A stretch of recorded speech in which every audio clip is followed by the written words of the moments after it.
here we are again, guys. Oh.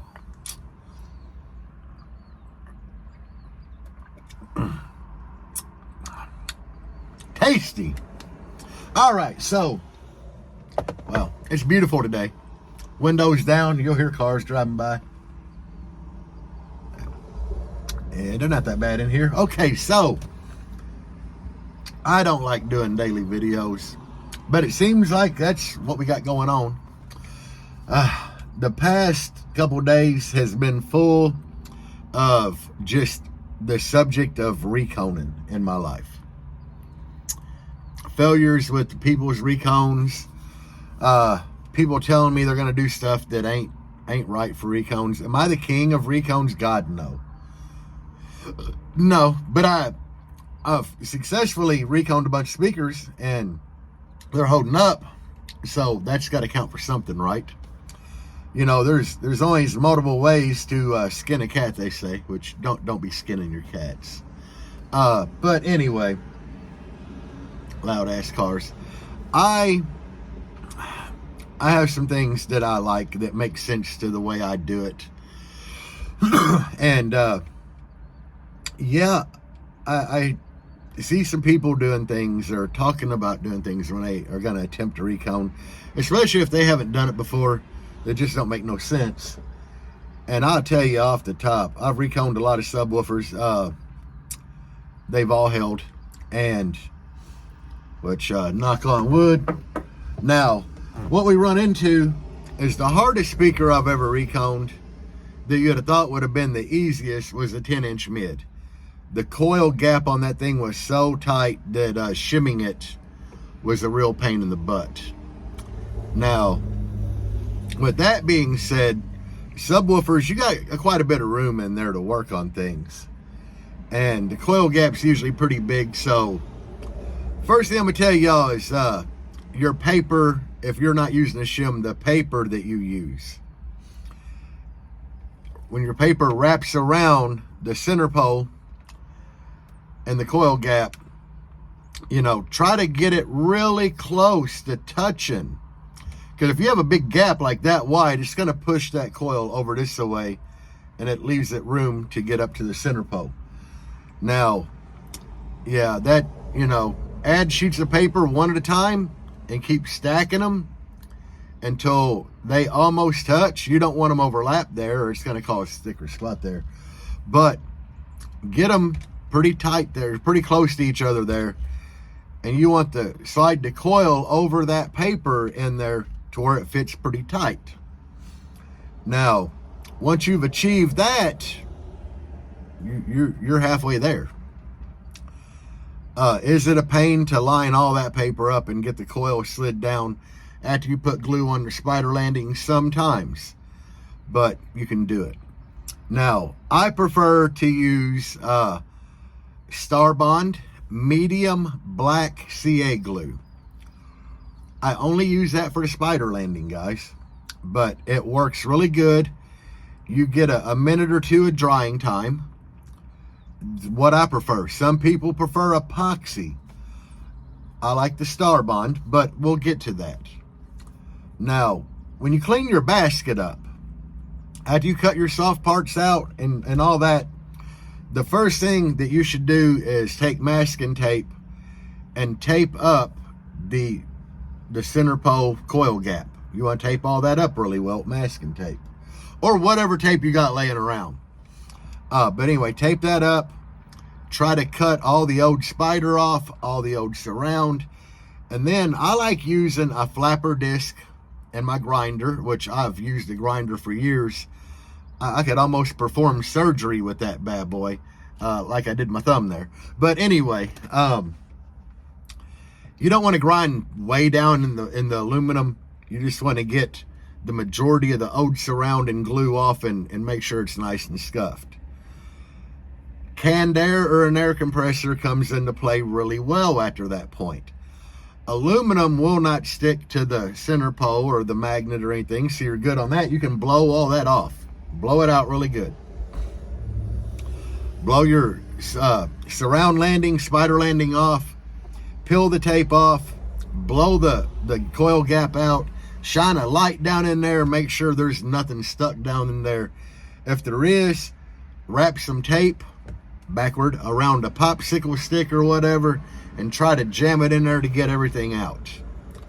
Now, once you've got all that done, blow everything off again, blow the coil gap out again, and then I like to use isopropyl 91% rubbing alcohol.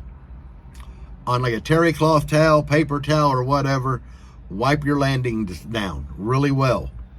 You don't want any dust or anything stuck to the surround landing or spider landing. Clean is the key here. Wipe it down, and then you might leave some towel fibers behind after the alcohol dries up, so blow it off again. As I said before, canned air will work for this if you don't have an air compressor. I have an air compressor, I use air compressor, but canned air will work. Brake clean would work to wipe it off with. I like using alcohol because it's cheap. But brake clean, you want to use something that will dry really good without leaving any kind of residue behind, because it's crucial that everything stick really well. Now, like I said, Star Bond, I think it's like $15 a bottle for a 2-ounce bottle on Amazon. This morning before I left the house, I knew I was doing this video. I sit there and counted. To this point, I have done 4 subwoofers with the bottle that I currently have. It's got about that much in it. I could probably safely say I can do 1 more subwoofer with it, which I plan to this week. Now, I'm only using it really for the spiders, and I put a good amount on there. But 5 bottles out of a 2-ounce bottle, or 5 subs out of a 2-ounce bottle. You think about it. Compared to epoxy, which, you know, you could probably get a couple out of the tubes of epoxy, you know, the double barrel tubes. The problem is going to be that there's a 90% chance that you cap your epoxy, the shit's going to dry up or not not going to want to come out the tube because it gets clogged up or hardened, whatever, and it's a lot more expensive probably. I like the old Star Bond. In addition to the 5 subs that I'm going to get out of that 2-ounce bottle, I've used it for a lot of other things also. So, yeah, there's that. Now, your landings are all clean. You've got your shims cut. Put a good fat bead on that spider landing. Slide down over your paper that is acting as your shim. And just slide it down until your spider touches. Get your spider tinsel leads lined up with your terminal connectors. Set it down really good. Push down in the center, you know, around the coil to make sure the spider's touching really good, and clamp it. Here's the problem, a place where a lot of people screw up. Especially if you have spider rings. By spider ring, I mean a ring around the edge of the spider with screws in it. A lot of people mess up right here because they think that they need to put CA glue activator on the spider. No, no, no. One, I believe the CA glue will cure and hold better if you don't use activator.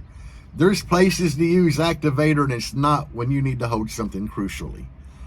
I wouldn't put activator on the spider, because as soon as the spider touches that bead of CA glue, it's gonna like harden the top of the CA glue before it cures all the way through the middle, especially if you got a big fat bead. I like to push it down and let it squish that CA glue. That way it pushes it into the little grooves in the basket from cleaning it and up in the spider fibers. That's why you push it down, align it up, and clamp it. CA glue, it's going to be like cured really good in 5-10 minutes on its own. There's no need for activator there. Now what I will do, after I take my clamps off the spider, after I've waited a good 10 minutes, I go around the top of the spider, the edge where it you got that edge right there of the basket and spider. I like to put a fat bead right there. And once I go all the way around it, sometimes I will spray a little activator there but it's not crucial. You don't even need activator to do this. Once you get that part done, you still got your shim in there, guys. Leave the shim in, or your paper shims, whatever you're using. Then you move up to the top. Sometimes you can get the surround to fold up. Sometimes it don't want to hold. Depends on the surround, the speakers, but that's where the old E6000 comes in. I prefer to use black E6000 if I can find it. If not, the clear will work just fine because nobody's going to see it. Get the surround folded up, and there again, a big old fat bead on the surround landing. After you get a fat bead all the way around, put your surround down, or sometimes you got to hold up a section and do it. Whatever, it don't matter. But get that done. And then you clamp that down with a bunch more clamps and start going across from each other, and then just fill in all the gaps all the way around. At this point, it's a good time because your spider's already dried. Your surround has got E6000 on it. It's clamped. You're going to need to leave it clamped for an hour or two. This is where I like to go ahead and jump over and start doing my terminals. There's lots of ways to do your terminals. What I found with a lot of the subs I'm using, like the G2, they got them wide flat tensile leads, and they got 2 of them. I buy the yellow colored crimp connectors that fit the push terminal, nut, bolt, whatever, you know. I have to take the yellow sleeve off, and then the part you'd stick the wires in, you would fight all day trying to get them flat tensile leads in there. And that's why I use yellow, because they're big enough to fit it. The part that's round like this, where the wire shoves in, I cut it with my cutters and spread it open. There's a good tip. I will take a Q-tip and flux the inside of that. And then I will shove the tensile leads in there and crimp it back together and go around and crimp real good. I do both of them. And then where the wires stick out the tip of that crimp terminal, I'll put a little flux there. And then I go back and hold it with needle nose pliers and my soldering iron and feed solder into it. Solder it up really good. I do both of them that way. Put the heat shrink on them, heat shrink it, and that's done. You can bolt your terminals, tensile leads back on your push terminals. And your glue is still setting up, and you're still clamped at the surround. So you do both sides of them. You leave that sit there. And at no point of this should you have your dust cap sitting up there. I have in a video, and I'll put it upside down. You don't want to sit your dust cap on at all, because you'll forget to take your shims out. But after it's set for a couple hours, then you can unclamp the clamps on the surround, stick your gasket back on, line it up, and reclamp it. I like to reclamp it at that point, at least for overnight. Now, at this point, you should be able to pull your shim out. Pull your shims out. And the first thing you do when you pull your shims out is you're going to push the center and see if you hear any coil noise. If you shimmed it right, you won't. So, push it, listen, you should be golden. Take your dust cap, just sit it down in there, line it up, and mark around it with a regular old pencil, number 2 pencil, to give you a line to put E6000. At this point, what I like to do is take the dust cap and a little bit of sanding paper, emery cloth, whatever you can find, and just scuff it where it glues down. And put a bead of E6000 under your little pencil mark that you put in there, and line your dust cap up, stick it on. And at this point, it's a good idea to put a roll of tape on it and something heavy on top of the roll of tape. That's just going to hold pressure on the dust cap until it fully cures. At this point, you have successfully reconed a subwoofer. I don't like using activator on the spiders because it don't give you working time. The OEM G2 Genesis without these SPL Recones, these don't have a spider landing. The spider just glues down. But the ones that have the ring that bolts down, if you put activator on the spider and stick it down and you're going to try to turn it, it's just going to cure before you line up the screw holes. I don't see a need for activator at reconing a subwoofer at all. I don't see a need for you to go out and spend $50 on a subwoofer glue reconing kit. I mean, honestly, guys, you need some paper. You need some Starbond black medium CA glue. And you need some E6000. Guys, it's not that expensive. You know, I've seen people that have these online stores like me. You know, I got the Woofer Shop, but they're kind of more established than I am. I'm still brand new, but they're out here like, I'm going to make a Subwoofer Recone kit. Why buy it, guys? Starbond works great. People have been using it forever. And to the activator on the Spider, you know, Sundown, you see them, I think they use epoxy. Epoxy takes a long time to set up and cure. You don't see them use an activator. They let it cure naturally. And here's the way I look at it. Why would you want your Spider to like glue instantly when you got to wait a couple hours on the E6000 to set up on the surround? After you recone a subwoofer, that thing needs to sit there and cure for a good 24 hours before you use it. Now, you could probably say cut that down to 12, you know, at least needs to cure overnight. And I reconed a subwoofer, and there was a video, I think, on here from when I did the DS18 Hooligan. I put that thing in, and 3 hours later, me and the wife tried to play it, like 3 hours after reconing, if it was even that long. Only reason I did it is the Spider, I did CA glue it, but it also had bolts to hold it down. The surround, it didn't have a regular gasket. It had a aluminum ring that bolts down to hold the surround in place. We tried to play it, and luckily at that point her subs were mounted normal, because about 30 seconds into playing it, you saw the compression cap and dust cap go flying. So I had to glue it back down and put weight on it, and we literally let it set for like 24 hours before we tried to play it again. And that was just, you know, letting us know, like, hey, it takes more than a few hours for E6000 to cure up, which it does. So anyway, I hope this helps somebody. I have a few videos on here of reconing. I just wanted to go over the basics with you and the important parts, which is clean, clean, clean. Your basket needs to be clean, blown off, wiped down really good at your glue joints, or it's gonna come apart. Clamp, don't get in a hurry, guys. No activator. Glue that stuff. Let it cure on its own, and you're gonna be a lot happier in the end. Solder your tinsel lead connections, you know. None of this stuff's hard.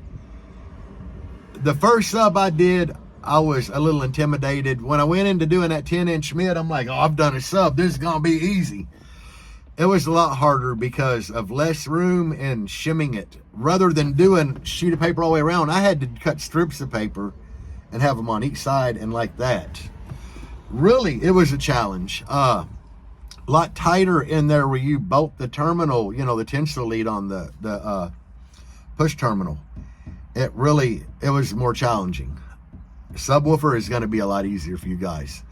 I have faith in y'all, guys. You can do it. And like I said, all you need is a tube of E6000 and a bottle of Starbond is what I prefer. Medium black CA glue, no activator, no nothing, and some paper. You can go back and watch, you know, I did Deb Synergy sub. I have a shim for these subs. Plastic shim you stick in, slide everything together. Works great. But a lot of subs it won't work on. And I still go back to using your regular old printer paper. Sorry the video is longer. Anyway, guys, shop at the Woofer Shop. I thank you guys that have been placing orders. Right now, it's iffy as to whether or not it's going to survive. But I'm hanging in there for the long haul, guys. No fear, you know. We're going to try it. We're going to try to make it work. Anyway, guys, I appreciate all the business. Please like my videos. That will help get me in the recommended for other people that might be baseheads that don't know I exist on here. So please like, subscribe if you ain't. All the stuff that they tell you at the end of your normal videos. Remember, sitting on your ass won't finish your that's pudding. Peace out, guys, and as always, bass on.